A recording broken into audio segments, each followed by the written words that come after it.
Hello everyone, and welcome to Weekly Cooking with Becky. So today we're going to do something a little bit different, and yes, pardon this is going to be on for the whole thing. We had hat day at school, so underneath this is like really matted down here, so I'm just going to look like this. But anyways, today we are going to be making protein brownies. So what gives it the protein? Well, how about we start with the liquid portion? What I will tell you is when you click on the description and you click on the more, you're gonna get the regular recipe, and then in parentheses, I have changed it from paleo to keto. If you want to do the recipe as written, it will be paleo and it will be 150 calories per brownie.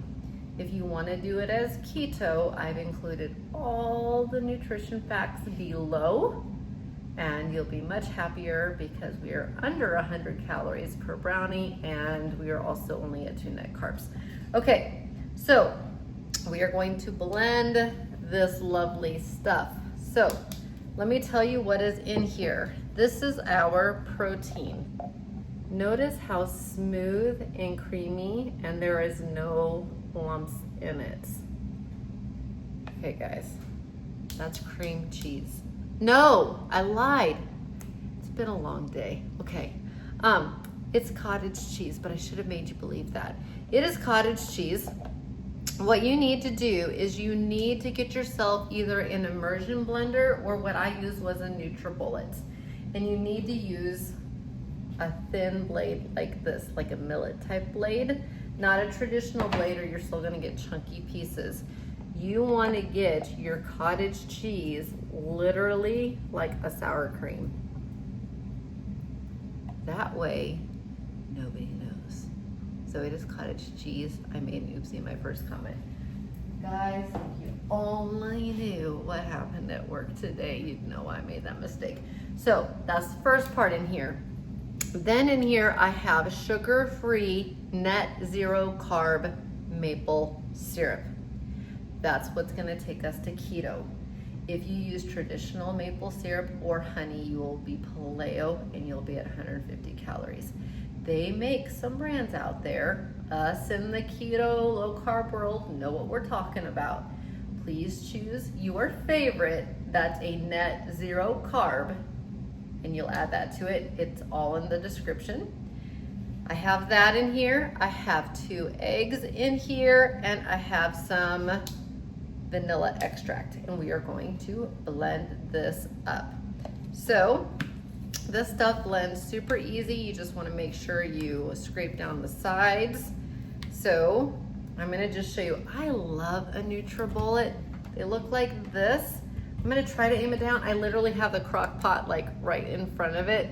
So you may or may not see my crock pot there. Yeah, there it is. Okay, trying to do like a lot at once. So,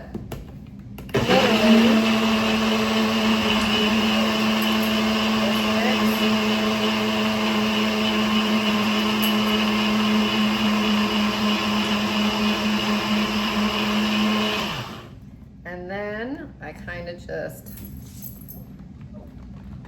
I do this. I don't know how many other people do, people that enjoy smoothies. And yes, you can hear my dog. He's all like, what you doing? What you doing? So he's having a little bit of his own heart attack. And I'm gonna do one more cycle because I wanna make sure everything's mixed up.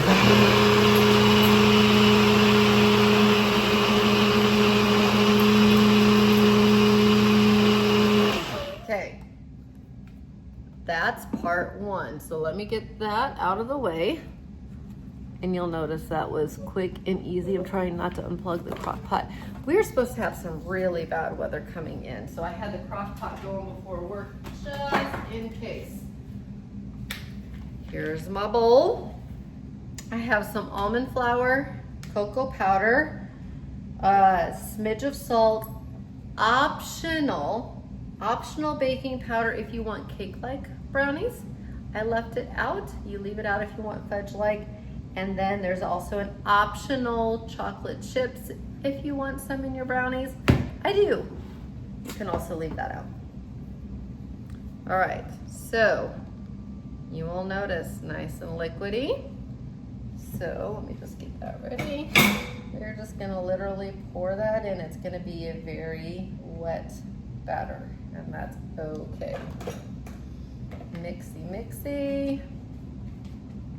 Stirs up. Oven is preheating to 350. Barely any flour in here, guys. It's gonna store in the fridge. I'm gonna say kind of more like a moussey brownie. I mean, it's gonna hold in your hands because you store it in the fridge. You may want to eat it with a fork. It's hard to say. But it's definitely, you can tell just by, well, I don't know how. It's very thin. It's a very, very thin batter. So it's gonna be kind of more of a custard kind of brownie, if that makes sense to you guys. If, like I said, if you want more of that cakey style, you're gonna add the baking powder to it. And that's up to you. 8x8 square pan. If you have a 9x9, even thinner. So I'm gonna really recommend that 8x8 pan to you guys. That's just me doing my job. Wanna make sure everybody has it, but you'll see this comes together very, very quickly. So, parchment lined 8x8. Oven is preheated. So let's see, try to have everything out for you guys. Parchment line, you can take it out and cut them. I don't know if you're gonna be able to see this. Oh, you can sort of see it against that. I don't want it to fall. Okay, I can go about that far. So, doing the best I can. If it wasn't for the bad weather, I probably wouldn't have the crock pot going, but I was like, I do not know what we're in for tonight, but it's not supposed to be pretty. So, just trying to prepare.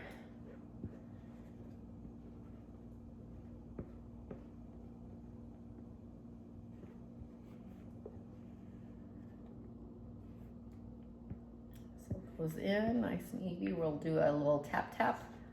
You always want to do that to try to get out any air pockets, especially when you have a thin batter like a flan or a custard or anything like that that has a thinner batter. Always do a tap to it. That's just my little 2 cents from the amount of time I have spent cooking these. Okay, so here we go. Just trying to make sure I get up to the edges. It looks good. It smells good.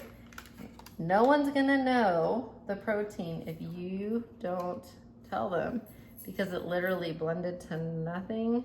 It looks like sour cream, and that's the goal. If you just use a regular blender, then you're gonna have issues. So tap, tap, tap. Okay, now you can see my face again. So we're gonna go into the oven at 350 for 20 to 25, okay? I'm gonna be checking on it. You want a toothpick to come out moist with some chunks. So notice I didn't say clean. Moist with some chunks. And then you can let it cool on the counter until it's safe to transfer to the fridge, and then cool completely. And it makes 9. I'll see you at the taste test. Okay. So here is what they look like. I will tell you that I am known for not letting them fully cool. So I probably should be going in with a fork, but here we go. I'm gonna just break a piece. Okay, so this is without the baking powder. It's still holding up pretty nicely, I think.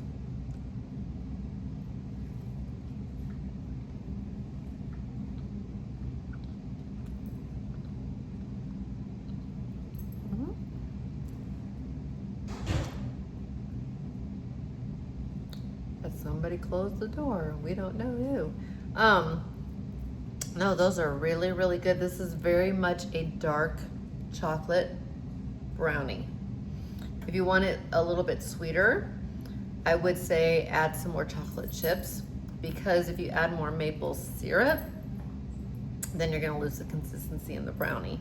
So if you want it sweeter, go for like a milk chocolate chip. We use dark chocolate chips.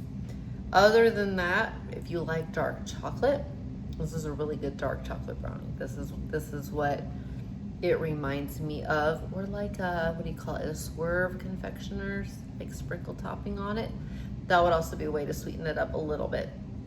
So 2 alternatives, a semi-sweet chocolate chip or a swerve confectioner topping. But if you mix in the dark chocolate chips and you've already got the cocoa powder in it, it's gonna be a dark chocolate brownie.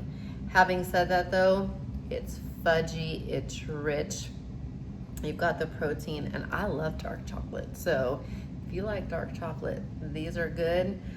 But I can definitely see if you want a semi-sweet kind of, because it's got that Pillsbury consistency, that's what I would remind me of, then I would go for a semi-sweet chocolate chip.